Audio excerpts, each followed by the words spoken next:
You ready? Sure. So, I don't know. I'm like ridiculous and scared. I think my head looks crazy. I always think I look crazy, but I just get off work, so it is what it is.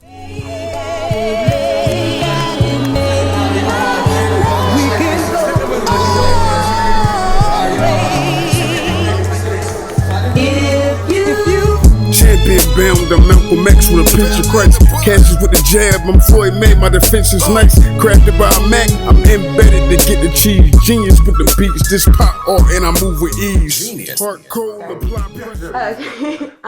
you can say who you are or whatever. Okay. First. I'm Lily Nicole, local actor. I don't know, UNCW graduate. I live on the north side. I've been there for I don't know, about like 7 years now. And I am working with Vance Williams and a doula over at Sokotohouse on the Cape Fear Comprehensive Violence Prevention Strategy, which is a twist of the 2011/2016 STRIDE program, which took place in Portland, Oregon.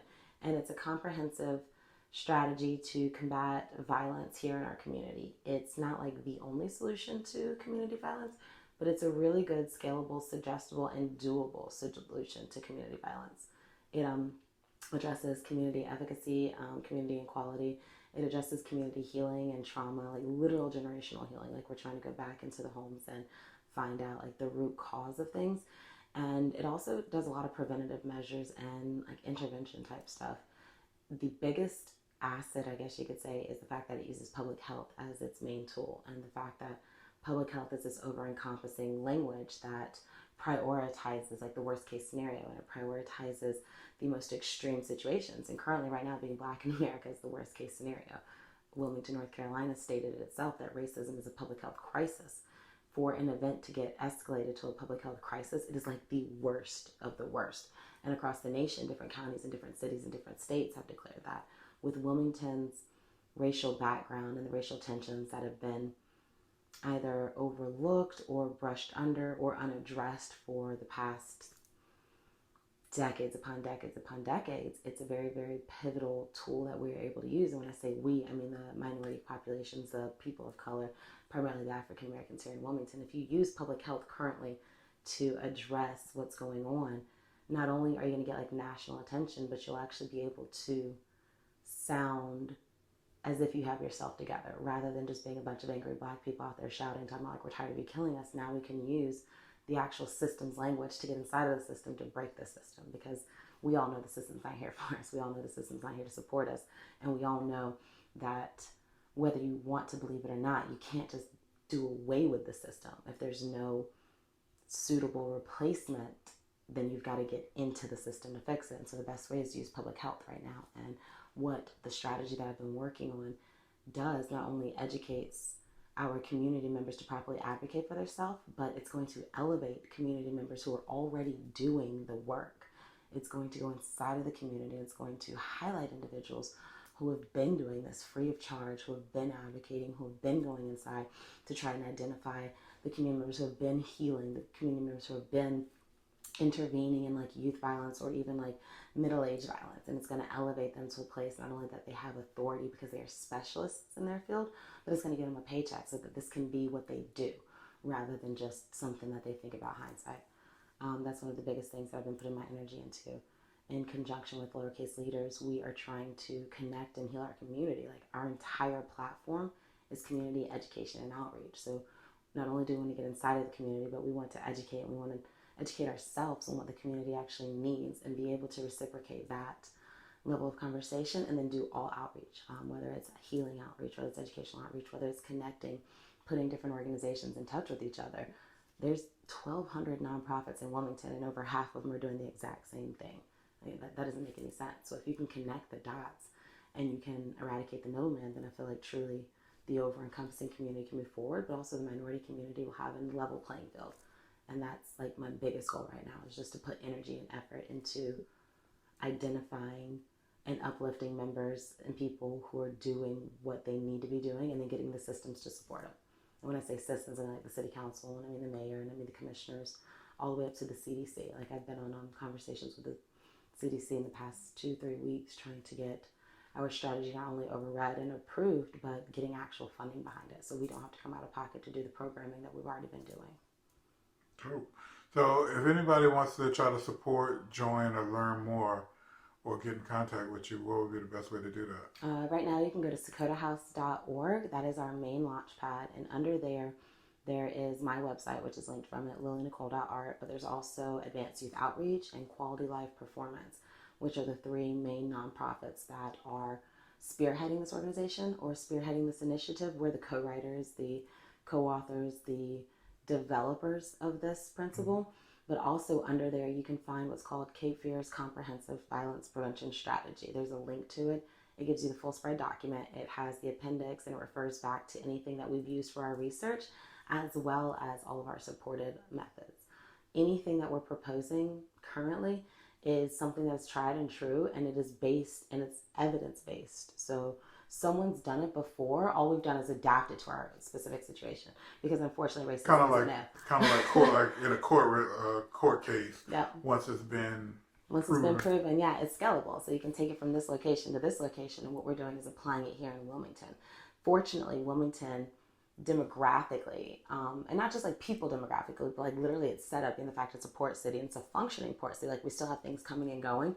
It's very, very similar to how Oregon is set up. So there's a lot of laws that correlate between the two. So our strategy mirrors what they did, and they did it successfully for 4 years, to the point that the CDC not only funded them continuously, still to this day funds them, but they ended up going back in history and like funding them for a couple of years prior for the work that they've been doing.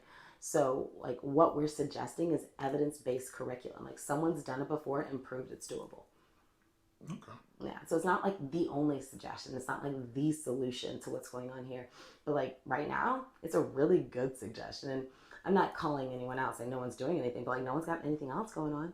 Like no one's proposing anything else. And when I say no one, I mean like across the board. No one's proposing anything else, especially nothing focusing on violence prevention. Not intervention, not throwing people in jail, but actually violence prevention. And that's when you say violence prevention. Are you talking? Is it like police brutality or just violence I'm as a talking about whole? overall, like community violence. One of the things that we're focusing on in the STRIVE program is we identify that there are 7 different forms of violence. Like, so there's multiple forms of violence. There's more that the CDC doesn't recognize, but there's 7 that they hone in on.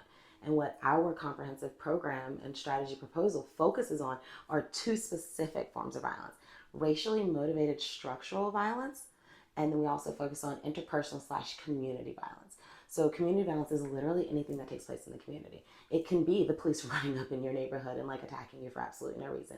It can be also like your brother on the corner, getting involved in gang-related issues. It could also be something that happens to do inside of the household that trickles out into the community. So our comprehensive strategy program like encompasses so many different forms of violence outside of just the systemic violence. Like we're going into the community to identify issues and identify healing. Like nobody wants to be out here causing violence intentionally. One of the things about public health is it asks the deeper question. Like it digs deeper, it finds the root causes, it asks why. Like why is Tommy out here on the corner like selling drugs, trying to make ends meet? Okay, well you gotta go back home and you gotta trace the issue. You gotta follow the rail. It's kind of like the upstream method. Like, yeah, there's a bunch of fish dead in the river, but they're not just dead in the river. Something's wrong with the river. Is it poisoned? It's like there's something there. So you follow up the river to find out there's a cause of a leak. There's like gas like trickling in. You find out the real reason rather than just putting a Band-Aid on the fish you're dead. So, one more time, where can people find out information on that? Or They can go to our main website is Sokotohouse.org. And also, like I said, you can go to lilynicole.art. You can go to Quality Life Blueprint's website. You can also go to Advanced Youth Outreach's website. And also you can find us on Facebook, facebook.com. Sokotohouse's page has all of our links onto it. And again, I keep referring to Sokotohouse because that is one of the primary examples of one of our programs. Placemaking is something that we're going to be initiating, and we have a couple of different programs to highlight what placemaking is. And Sokotohouse is a living, breathing example of placemaking. Finding a vacant property that currently is bringing no attention, no attraction. Usually, it's more of like dark, it's unkempt, things like that. It's just like unsavory characters hang around. But if you breathe life into it and you put purpose and you put examples and you start hosting events and literally giving it a facelift, it can become a completely different situation. Like right now, it is a thriving cultural community hub, and about 1.5 years ago, it's an abandoned warehouse, literally on the south side across from Hillcrest. Okay. And it's a coffee house? Yeah, it has a coffee house now. Like, we open up about 9 o'clock in the morning and brew coffee. We have our own local coffee, so it's Sokotohouse coffee. You can come and get a bag yourself. It's like $10 a bag. You can get a cup for free while you're in there. Just hang out, chop it up, talk to us. And we're there usually about 9 to 4 every day, Monday through Friday. Saturdays and Sundays, we have community service that we're out there doing agricultural work. Right now we're building a greenhouse and getting our garden started. And it's going to be like a full-fledged garden on the south side. Sweet. Heck yeah. It's open for the community. So it's not like, oh, we're hoarding everything. We're going to get chickens and everything. Like, we're partnering with the Arboretum. We're going to have a 4-H program where we're going to have, like, actual chickens out there and teach the community members how to take care of chickens and get fresh eggs. And when you want a chicken, like, get a chicken. Like, we're going to show you how to, like, kosherly take care of it. Knock it off, go home, pluck it, clean it. There's going to be, like, so many different programs that we're able to start there because we are fortunate enough to have found the space. And we're fortunate enough to have a community member who works with us on getting the space up and running and getting the space breathing life back into the community. And again, this was an abandoned warehouse on the south side. Like, it could have been like the mecca of nothing but trouble. But here we are cleaning it up, breathing into it, and like people are coming and going. There's activity every single day there. There's multiple nonprofits working in and out of there. There are people who come by for donations for clothes and food.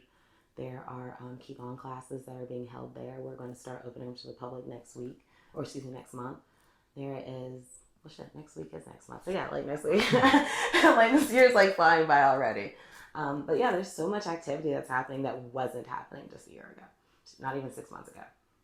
And it's just because people in the community took time out of their day and their genuine interest, and none of it's been funded. Like, we haven't had any grants, we haven't had anything. Like, we did a complete facelift of the building just solely from community buy-in and community investment.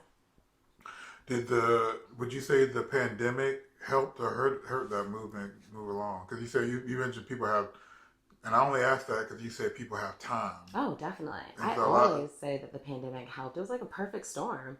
People were at home with nothing to do, so they saw what was happening. And then COVID shut down for Wilmington, I can say specifically, COVID shut down a lot of business through the most of the summer and a lot of school. And it's like, we are a tourist trap, a school trap, and when nothing is open, people are literally just sitting around watching the news. So they had time to get involved. They had time to get educated. They had time to follow along. I 100% say that the pandemic helped. It was literally the perfect storm. I mean, it's horrible that it happened, but I mean, it's not the first time it happened. It's just the first time that nobody had nothing else to do but watch it. And I've said that from the beginning. That's the only shift in George Floyd's death and anyone else's death before him. It was a pandemic and nobody had nothing else to do.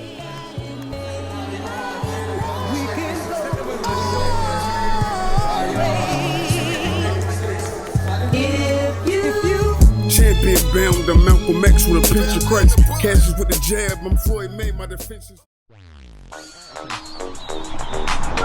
Okay, say what? We going. What a water reside. What a water reside. What a water reside. What a water reside. It's your boy, Cedric Harrison, Support the Port, and I'm here as the first distributor in Wilmington, the port city, with black-owned water from a black-owned spring. You see this black bottle, so unapologetically black, and you can be just like me. What a water reside. If you hit me up on my inbox and on Facebook, and I'll give you the details of the prices. We got liters, and we also got gallons, and this water is the cleanest, freshest water and blackest water that you're gonna find on the southeastern region of the United States. Yeah, $100 for this. Mary had a little lamb. Black owned water, man. Holla at me when you're ready to be. Make sure y'all support, man, for real. This is what it's about. And I heard it come from black land too. So that's major. We need to, support, man. Live alkaline water.